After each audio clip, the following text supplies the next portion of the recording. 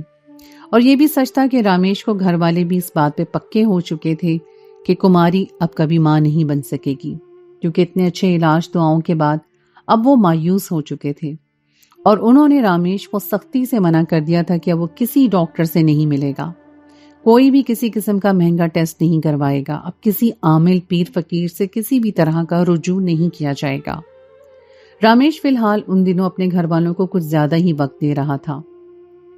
اس کا مقصد کماری کے لیے ان کے دل میں نرم گوشہ پیدا کرنا تھا، کیونکہ وہ سوچ رہا تھا پتہ نہیں اولاد ہوگی بھی یا نہیں، لیکن ہوگی تو کب ہوگی، انتظار کرنا ہوگا، تو نہ جانے کتنا انتظار کرنا ہوگا۔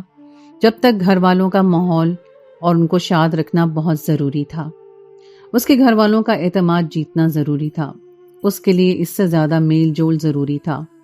جیسے جیسے وقت قریب آتا جا رہا تھا، اس کی خوشی کی کوئی انتہا نہیں تھی۔ وہاں ایک بے نام سا خوف بھی پیدا ہو رہا تھا کہ کہیں کچھ ہو نہ جائے، یہ خوشی راس آ جائے۔ اب تو ہونے والے دادا دادی بھی ایکسائٹڈ تھے اور ان کا رویہ بھی نرمی لیے ہوا تھا۔ کماری نے بھی کبھی طبیعت کا بہانہ بنا کر، کبھی اپنے حاملہ ہونے کا بہانہ بنا کر کسی کام سے فرار حاصل نہیں کیا تھا۔ اس کی ذمہ داری وہی تھی، سب کچھ وہ بہت اچھے طریقے سے مینج کر رہی تھی۔ آخر سب کی دعاؤں کے بعد وہ وقت آ ہی گیا جس کا رامیش اور کماری کو شدت سے انتظار تھا۔ کماری نے ایک خوبصورت صحت مند بیٹے کو جنم دیا۔ سب گھر والے بھی بے انتہا خوش تھے، لیکن کماری اور رامیش کی خوشی کا کوئی ٹھکانہ ہی نہیں تھا۔ کماری کی آنکھوں میں خوشی سے آنسو آ گئے تھے۔ اس دن کے لیے نہ جانے اس نے کتنی تکلیف برداشت کی، کیا کچھ سہا تھا، کتنے لوگوں کی باتیں سنی تھیں۔ جوہی بھی اپنی بھابھی کے ہمراہ آئی تھی اور جوہی نے پوری ڈیٹیل سے آگاہ کیا اور اس کا طریقہ علاج بھی سمجھا دیا۔ اس کی بھابھی بہت خوش ہو کر گئی۔ اتنے پیارے سے مننے کو دیکھنے کے بعد جوہی کی بھابھی کا دل بھی ایک کسک جاگ رہی تھی کہ یہ کیسی حسرت اور کسک جس پہ انہوں نے پردہ ڈال دیا تھا۔ صبر کا لبادہ اوڑھ لیا تھا، لیکن صبر تو کبھی آیا ہی نہیں تھا۔ آج اس بچے کو دیکھ کے ممتا کی خواہش تڑپ جاگ گئی۔ انہوں نے فیصلہ کیا کہ وہ بھی کسی بھی طرح دور دراز علاقے میں رہنے والی اس عورت شری نن کے پاس ضرور جائے گی۔ یہ امید دل میں لے کر وہ اپنے گھر واپس آ گئی تھی، لیکن اس کے شوہر نے یہ سارے تماشے کو دھوکہ قرار دے دیا، اور یہ دھوکہ بھی کھائے اور پیسے بھی ضائع کریں وہ ہرگز اس کے حق میں نہیں تھا۔ جوہی کی بھابھی تو شوہر کے صاف انکار پہ پریشان ہو گئی تھی، اور صحیح بات یہ ہے کہ دل بھی ٹوٹ گیا تھا۔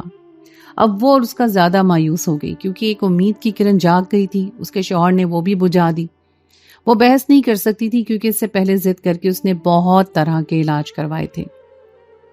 اب وہ کسی منہ سے بولنے کے قابل نہیں رہی تھی۔ اس نے سوچ لیا تھا کہ اتوار والے دن جوہی کو بلائے گی اور اپنے بھائی کو منانے کا کہے گی۔ یہ ٹارگٹ جوہی پورا کر سکتی تھی، لیکن اتوار والے دن جوہی کے گھر پہ اس کے دیور کی منگنی کی تقریب تھی، وہ نہیں آ سکتی تھی، اور اب تو اگلے اتوار کا انتظار کرنا تھا۔ لیکن نہ جانے کیا بات تھی، کیوں اسے بھی امید ہو چلی تھی، حالانکہ وہ اب عرصہ دراز سے مایوس ہو چکی تھی اور کسی بھی علاج کرنے والے کا سن کر دلچسپی نہیں لیتی تھی، بلکہ یہ سوچا کرتی تھی کہ جو قسمت میں نہیں ہے اس کے لیے کیا پریشان ہونا۔ اور دونوں میاں بیوی بھی صبر کر چکے تھے، لیکن کماری کے بچے کو دیکھ کر عرصہ دراز والی کب حسرت جاگ گئی تھی۔ اتوار والے دن جوہی بھی آ گئی، گرما گرم بحث ہوئی۔ جوہی ہر طرح سے منانے کے جتن کر رہی تھی اور بھائی صاحب ہر طریقے سے ٹالنے کی کوشش میں تھے، اور وہ کچن میں ان دونوں کے لیے کھانا بناتے ہوئے سوچے جا رہی تھی۔ آخرکار رات 11 بجے جوہی منانے میں کامیاب ہو گئی۔ بھائی سے وعدہ لینے کے بعد وہ واپس اپنے گھر چلی گئی۔ جوہی کی بھابھی کو ساری رات خوشی سے نیند ہی نہیں آئی۔ 3 دن کے بعد جانا تھا اور انہوں نے جانے کی تیاری شروع کر دی۔ ان کے پاس اپنی گاڑی بھی نہیں تھی، تو کافی بس سے بدل کے جانا تھا۔ ان کے لیے سفر مشکل ترین تھا، اپنی گاڑی والوں کے لیے تو بہت زیادہ آسانی تھی۔ پھر ایسا ہوا کہ جوہی نے ان پہ مہربانی کر دی، ایک رات پہلے اپنی گاڑی ان کو دے دی۔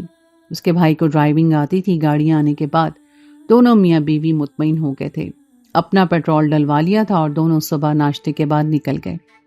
راستے میں ایک شہر میں ان کے رشتہ داروں کا گھر بھی تھا، رات کو ان کے گھر قیام کر لیا۔ ان کے گھر میں کھانا کھا کر آرام سے سکون کی نیند سوئے، اور اب صبح نہا دھو کر ناشتہ کر کے فریش ہو گئے۔ اس کے بھائی بھابھی کی عمر بھی اب زیادہ ہو گئی تھی، اس لیے اب ان کے پاس وقت بھی تھوڑا سا رہ گیا تھا، اور جن کے پاس وہ آئے تھے وہ لوگ بھی ان کے اوپر افسوس کر رہے تھے، ترس کھا رہے تھے کہ وہ دونوں تنہا ہیں اور آخرکار بڑھاپے کے قریب ہی بڑھاپے میں ان کا سہارا کون بنے گا؟ آج کل کوئی رشتہ دار، کوئی اپنا پرایا، کوئی ہمسایہ کسی بوڑھے انسان کو نہیں سنبھالا کرتا۔ یہ باتیں سن کر وہ دونوں مزید پریشان ہو گئے تھے۔ انسان بڑا کمزور ہے، اللہ کے فیصلوں اور اس کی مصلحت کو، اس کی حکمت کو نہیں سمجھتا، اس کے اوپر بھروسہ نہیں رکھتا، اس کی آزمائش سے صبر نہیں کرتا، دنیا کی زندگی کو سب کچھ سمجھتا ہے اور آخر صحیح لفظوں میں بھروسہ نہیں رکھتا ہے، اور دنیاوی مقاصد کے حصول کے لیے صحیح غلط، شر اور خیر سب بھلا دیتا ہے۔ اس طرح یہ دونوں میاں بیوی تھے، یہ جانتے ہوئے کہ کالا جادو شرک ہے اور اس سے بھی تباہی ہے، اس میں خبر نہیں ہے، اس میں خیر نہیں ہے۔ انہوں نے اللہ کے فیصلے کو نہیں سمجھا تھا، ان کا حصول صرف اولاد تھا۔ خیر صبح سویرے ان کے گھر سے دل برداشتہ ہو کر وہ نکلے تھے۔ برداشت ہونے کی وجہ سے یہ تھی کہ ان کے میزبان بھی کم عقیدہ لوگ تھے۔ بجائے ان کو حوصلہ ہمت بڑھانے کے، ان کے دل میں شک اور وسوسے پیدا کر رہے تھے کہ اولاد نہ ہونے سے ان کی زندگی میں کیا نقصانات ہو سکتے ہیں۔ اتنا دردناک نقشہ کھینچا تھا کہ وہ بستر پہ پڑے تڑپ رہے ہوں گے اور کوئی پانی پلانے والا بھی نہیں ہوگا۔ ایسی منظر کشی کی تھی، ان کا دل گھبرا گیا تھا اور ایک بے نام سے خوف نے گھیر لیا تھا۔ ان کا بس نہیں چل رہا تھا آج کہیں سے بچے پیدا کر لیتے۔ ایسے لوگ معاشرتی بگاڑ کا سبب بنا کرتے ہیں۔ جوہی کے بھائی کو بھی ان کی باتیں سن کے لگا کہ اس کا فیصلہ ٹھیک ہے، پیسے بے شک وہ عورت زیادہ لے گی، لیکن ایسے پیسے کس کام کے جس کے بعد انہوں نے اذیت برداشت کرنی ہو۔ اب وہ گاڑی میں بیٹھا شرینا کی طرف جا رہے تھے۔ ساری رات، سارے راستے دونوں خاموش تھے، دونوں اپنی اپنی جگہ پریشان اور سوچوں میں گم تھے۔ ایک کمی نے ان کو ناشکرا بنا دیا تھا اور جو اللہ نے نعمتیں دی تھیں اس کا کہیں بھی شکرانہ نہیں تھا۔ مسلسل گاڑی ڈرائیو کرتے کرتے رات تک وہ شرینا پہنچ گئے تھے۔ آس پاس کے لوگوں سے پتہ کرتے کرتے اب وہ آخر شرینان کے گھر کے آگے تھے۔ دروازے پہ دستک دی گئی لیکن دروازہ کسی نے بھی نہیں کھولا۔ وہ عورت موبائل فون نہیں رکھا کرتی تھی، مسلسل دروازے پہ دستک دے کے کھڑے کھڑے وہ تھک ہار کر اپنی گاڑی میں بیٹھ گئے۔ تھوڑی دیر کے بعد جوہی کے بھائی نے کوشش کی لیکن وہ عورت اپنے اصول کی پکی تھی، رات کے آنے والوں کو وہ نہیں ملا کرتی تھی۔ دونوں اپنی اپنی سیٹ پہ دوبارہ بیٹھ کے سو گئے۔ سوئے بھی کیا تھے، کبھی جاگ گئے کبھی سو گئے، ذہن مختلف سوچوں کا مرکز بنا ہوا تھا۔ صبح سب سے پہلے انہوں نے ہی دستک دی۔ ایک میلے کچیلے بوڑھے بابا نے دروازہ کھولا۔ ان کو لے جا کر ایک گندے بدبودار کمرے میں بٹھا دیا گیا جس کی کبھی صفائی نہیں کی گئی تھی۔ پنکھے اور لائٹ کا کوئی بندوبست نہیں تھا، ایک مخصوص قسم کی بدبو اندر رچی بسی ہوئی تھی۔ وہ دونوں خاموشی سے بیٹھ گئے تھے۔ تقریباً 1 گھنٹے کے بعد وہ پریشان ہو گئے اور پہلو بدلے جا رہے تھے۔ کچھ اور لوگ بھی اس دوران آ کے بیٹھتے جا رہے تھے۔ وہ سب لوگ اس گاؤں کے مقامی لوگ تھے، سب کے سب لوگ ہی بے اولاد تھے، سبھی پریشان حال تھے اور سبھی رب کے پاک کی طرف سے آزمائش میں مبتلا تھے، اور یہ آزمائش مقصود ہوتی ہے اور نیک لوگ آزمائش پہ صبر کرتے ہیں۔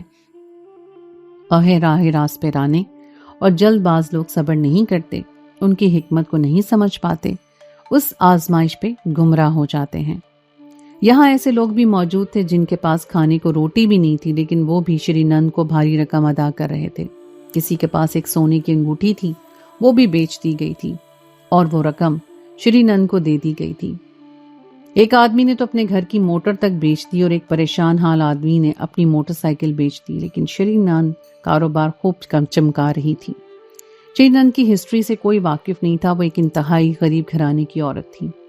اس نے جس گھر میں آنکھ کھولی تھی اس گھر کے مالی حالات انتہائی بدتر تھے۔ ان کے پاس لفظی طور پر نہیں، حقیقی طور پہ کھانے کو دال روٹی بھی میسر نہیں تھی۔ شری سب بہن بھائیوں میں بڑی تھی، اس سے چھوٹے 8 بہن بھائی تھے۔ ماں برسوں بیمار رہتی تھی۔ اس کا باپ ایک انتہائی عجیب آدمی تھا، اسے دنیا سے یا دین سے کوئی سروکار نہیں تھا۔ اس نے ایک سانپ پال رکھا تھا، اس کی خدمت کرتا، اس کے ساتھ رہتا اور گھر میں بھوک ناچ رہی ہوتی تھی۔ بچے روتے رہتے، ان کی ماں ان کو دیکھ کے تڑپتی رہتی، لیکن وہ ساتھ میں ہی مگن رہتا۔ پھر اس نے 3 سے 4 سانپ اور خرید لیے۔ ان سانپوں سے نہ اسے خوف آتا تھا نہ اسے گھن آیا کرتی تھی۔ شری چونکہ بچپن سے ہی سانپوں کو دیکھ رہی تھی اور بچپن میں ہی سانپ اس سے لپٹ جایا کرتے تھے، اس کے ساتھ کھیلا کرتے تھے، اس لیے اسے سانپوں سے بھی ڈر نہیں لگا کرتا تھا۔ اب اس کا بسیرا اور اس کا باپ سپیرا بن چکا تھا۔ گلی گلی انہیں لے کے گھوما کرتا تھا، سانپ کے تماشے دکھا دکھا کے وہ رات تک کچھ رقم جمع کر لیتا تھا جس سے وہ دال روٹی کھانے کے قابل ہو گئے تھے۔ لیکن صرف دال روٹی ہی پکنے لگی تھی، سب بہن بھائی اسکول جانے کے قابل ہو چکے تھے، لیکن کسی کو بھی اسکول میں داخل نہیں کرایا گیا تھا۔ سب بچے ان پڑھ رہ گئے۔ ان سب گھر والوں میں اتفاق بھی نہیں تھا اور آپس میں محبت جیسا کوئی مضبوط بندھن تعلق قائم نہیں ہو سکا تھا، حالانکہ سب کا آپس میں خون کا رشتہ تھا۔ شیری یہ سب باتیں محسوس کرنے لگی تھی۔ پھر اس کی ماں بیمار ہو گئی، لیکن علاج کے پیسے نہ تھے۔ وہ بستر پہ پڑی تڑپتی سے سکتی رہتی، کوئی بھی اس کا پرسان حال نہیں تھا۔ 4 بیٹیاں تھیں، گھر کے سب کام ہو جاتے تھے، اس کے علاج کی کسی کو فکر نہیں تھی۔ بستر مرگ پہ وہ خاموشی سے آنسو بہاتی رہتی تھی، اور اس کا باپ سانپوں کی دنیا میں مگن رہتا تھا۔ اسے انسانوں سے زیادہ سانپوں سے محبت تھی، اور سانپ کو بھی شاید اس سے لگاؤ تھا۔ وقت گزرتا جا رہا تھا، اس کی ماں نے کھانا پینا چھوڑ دیا۔ برابر والی ایک عورت نے کہا کہ اسے بڑے شہر کے ہاسپٹل میں لے جا کر ایڈمٹ کروا دو۔ بڑے شہر میں لے جانے کے لیے گاڑی کون بک کرواتا؟ بہت جا کر ٹیسٹ، علاج، میڈیسن کون کرتا؟ اس لیے کچھ بھی نہیں ہوا۔ پھر اس عورت نے کہا کہ اپنی ماں کو یخنی سوپ دیا کرو۔ یہ بھی غریبوں کے لیے مذاق تھا، بلکہ غریبوں کے ساتھ نہیں، بے حس لوگوں کے ساتھ۔ انہیں احساس ہوتا تو دلیا بنا کر تو کھلایا ہی جا سکتا تھا۔ ماں بستر مرگ پہ بھوکی پڑی روتی اور سوچتی کہ اس نے 8 بچے نہیں 8 سانپ پیدا کیے ہیں۔ ان کی انسانوں والی فطرت نہیں ہے، سانپ والی فطرت تھی۔ جس ماں نے دودھ پلایا تھا، دکھ تکلیف اٹھا کے پرورش کری تھی، اس کے لیے کسی کے دل میں درد اور احساس نہیں تھا؟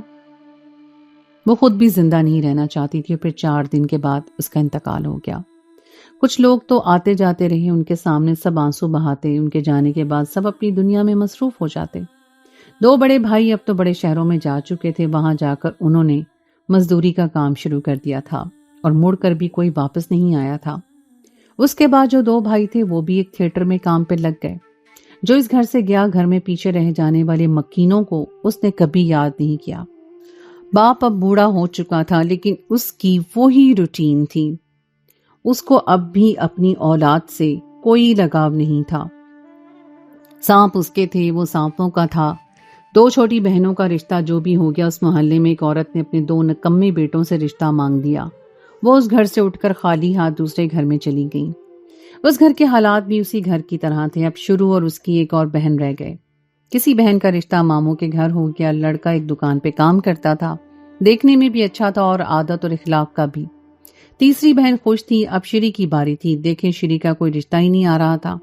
یہ بھی عجیب اتفاق تھا، وہ سب بہن بھائیوں میں بڑی تھی اور سب چھوٹے بہن بھائیوں کی شادی ہو چکی تھی۔ شری کا اس گھر میں دل نہیں لگتا تھا۔ اتنے سارے بہن بھائیوں سے گھر بسا ہوا تھا، اب گھر خالی ہو چکا تھا۔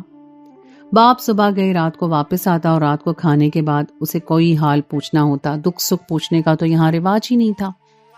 وہ تنہائی کا شکار رہنے لگی۔ کبھی کبھار مہینوں بعد چکر لگا لیا کرتی تھی، لیکن بھائیوں نے کبھی مڑ کر شکل بھی نہیں دکھائی۔ یہ وقت بھی گزر رہا تھا، بہنوں کے ہاں سب کی اولاد ہو چکی تھی۔ دیکھیں، شری کی قسمت کے دروازے بند تھے اور کھلنے کا نام ہی نہیں لے رہے تھے۔ شری اب ڈپریشن کا شکار ہونے لگی۔ اس کے دل میں بھی گھر بسانے کی خواہش بڑھ رہی تھی۔ اس کے باپ کو تو کسی کی فکر ہی نہیں تھی، اور نہ ہی کسی کا اس نے رشتہ ڈھونڈا۔ نہ اسے پتا تھا کہ اس کی کیا عمر ہو گئی ہے، نہ اسے کبھی اپنے بیٹے یاد آتے تھے، نہ کبھی اسے اپنی بیوی یاد آئی تھی۔ تو شری کا دکھ خود سے ہی کہاں سے نظر آ جاتا۔ پھر ایک محلے کی عورت کو اس پہ ترس آ گیا کہ میں اپنے بھائی کا رشتہ لے آئی۔ اس بھائی کی عمر بھی زیادہ تھی، شری کے برابر ہی تھی۔ وہ ایک گاؤں میں رہتا تھا اور ذمہ داری کرتا تھا۔ وہ ایک شریف آدمی تھا۔ اس کے والدین کا انتقال ہو چکا تھا، اور سب بہن بھائیوں کی شادی کے فرض سے وہ فارغ ہو چکا تھا۔ اب وہ تنہا رہ گیا۔ اب وہ گھر والی لانا چاہتا تھا۔ ایک اتوار کو خالی ہاتھ شری کے ہمراہ شادی ہو کے وہاں آ گئی۔ شری اپنی زندگی میں بہت زیادہ خوش تھی۔ اس کا شوہر بہت اچھا آدمی تھا، لیکن یہ اچھا وقت، اچھا ساتھ صرف 1 سال تک رہا۔ 1 سال کے بعد اس کے شوہر کو کھیتوں میں ہارٹ اٹیک ہو گیا۔ اسے ایمرجنسی میں بڑے ہسپتال لے جایا گیا تھا، جا کر بھی وہ بچ نہیں پایا۔ اس کا گھر ٹوٹ گیا، گھر برباد ہوا، زندگی جیون سب کچھ ہار گیا تھا۔ وہ پھر تنہا ہو گئی تھی۔ اب وہ اپنے میکے کے گھر میں واپس آ گئی تھی، جہاں اس کا باپ اور سانپ ہی سانپ تھے۔ اس کا دل اچاٹ ہو گیا تھا۔ کوئی بچہ بھی نہیں تھا جو اسے دل بہلا لیتی اور خوش رہنے کا کوئی مقصد مل جاتا۔ وہ بہت زیادہ پریشان ہو گئی، بلکہ ڈپریشن کا شکار ہو گئی۔ اس کے دکھ بانٹنے والا بھی کوئی نہیں تھا. اس کا باپ بوڑھا ہو چکا تھا, وہ گلی گلی نہیں پھر سکتا تھا. گھر میں فاقے ہونا شروع ہو گئے. تب شری نے ایک کام سوچ لیا. اس نے سانپ کو اپنی تحویل میں لے لیا اور اس سے اپنے باپ کے جیسا برتاؤ کرنے لگی. سانپ اس سے مانوس ہو چکے تھے. اس کا کاروبار چل گیا. گھر میں پیسہ ہی پیسہ تھا. وہ اچھے سے اچھا کھاتی تھی. زندگی کی سب خواہشیں پوری کرنے لگی. اس کا باپ بھی اب مزے میں آرام میں آ گیا. سب عورتوں کا باری باری چیک کرتی. سب عورتوں کو ناک سے ڈسا کے وہ درد سے چیختی چلاتی روتی دھوتی واپس چلی گئی. آخر میں جوہی کی بھابھی کی باری آئی. انہوں نے بتایا کہ 20 سال سے بے اولاد ہے اور کسی بھی علاج سے کوئی واقعہ نہیں ہوا. شری نے رقم بتائی. مطلوبہ رقم جوہی کے بھائی نے عطا کر دی. پیسے گن کر پوری تسلی کر کے اپنے کرتے کی جیب میں رکھ لیا اور جوہی کی بھابھی کی قمیض اوپر کر کے انگلی سے گول دائرے بنائے. اپنے سانپ کو کندھے سے اتارا. وہ آہستہ آہستہ رینگتا جوہی کی بھابھی کے پاؤں سے چڑھتا ہوا اس کے پیٹ پہ پہنچ گیا. جوہی کی بھابھی پورے طریقے سے خوف زدہ ہو رہی تھی اور خوف اس کی آنکھیں نظر آ رہا تھا. اس کا بھائی بھی ڈر رہا تھا. وہ اچھا خاصا بڑا طاقتور سانپ تھا. اس نے اس دائرے پہ معمول کے مطابق ڈسنا تھا. سانپ نے جیسے ہی اسے ڈسا چیخ ماری اور زمین پہ آن گرا. بھابھی تو درد کی شدت سے چیخ رہی تھی لیکن شری بھی آج چیخ رہی تھی. شری نند کی چیخوں کی آواز سے سب حیرت سے اس کی طرف متوجہ ہوئے تو پتا چلا کہ وہ سانپ پہ چیخ رہی ہے. اس کا ہریش ناگ اپنی موت مر چکا تھا. شری نند کی حالت تو پاگلوں جیسی ہو گئی. وہ اپنے سانپ پہ روئی جا رہی تھی, ماتم کر رہی تھی. جوہی کے بھائی بھابھی خاموشی سے نکل گئے. وہ خود سارے راستے خوفزدہ اور پریشان تھے اور جوہی کی بھابھی کی طبیعت بھی خراب تھی. درد اور اذیت سے برا حال تھے. آج کا واقعہ ان کے لیے ناقابل فراموش تھا. لیکن اس سے بھی زیادہ حیرت انگیز بات جو ہوئی وہ جوہی کی بھابھی کا حاملہ ہونا تھا. یہ خبر کیا تھی؟ جینے کی امید تھی. جوہی کے بھائی بھابھی کی خوشی کا کوئی ٹھکانہ نہیں تھا. ان کے پاؤں زمین پہ نہیں ٹک رہے تھے. لگ رہا تھا کہ آسمانوں پہ اڑ رہے ہیں. جوہی بوا بننے کے احساس سے بہت خوش تھی. ان 9 مہینوں میں جتنی احتیاط کی جا سکتی تھی جوہی کی بھابھی نے کی. جوہی اور جوہی کے بھائی نے بھی ہر طرح کا خیال رکھا. اسے ہر طرح کا آرام دیا گیا تھا. سب اسے اس وقت کے انتظار میں تھے اور خیریت سے وہ آنے والے کے لیے دعا کر رہے تھے. 9 مہینے کا طویل انتظار آج ختم ہو گیا تھا کہ اس کی بھابھی کی طبیعت خراب ہو گئی. جو کہ بھائی اور جوہی نے ہسپتال لے کر گئے. درد کی شدت سے جوہی کی بھابھی بے حال ہو گئی اور یہ درد اور اذیت کا وقت ہی گزر گیا اور اس نے جنم دے دیا. لیکن یہ کیا؟ یہ سب سٹاف پیدا ہونے والے کو دیکھ کے چیخیں مار رہے تھے کیونکہ جو پیدا ہوا تھا وہ کوئی انسان کا بچہ نہیں تھا. جب جوہی کی بھابھی نے اسے دیکھا تو اسے دیکھ کے سکتہ ہو گیا تھا کیونکہ وہ کوئی اور نہیں ہریش ناگ تھا.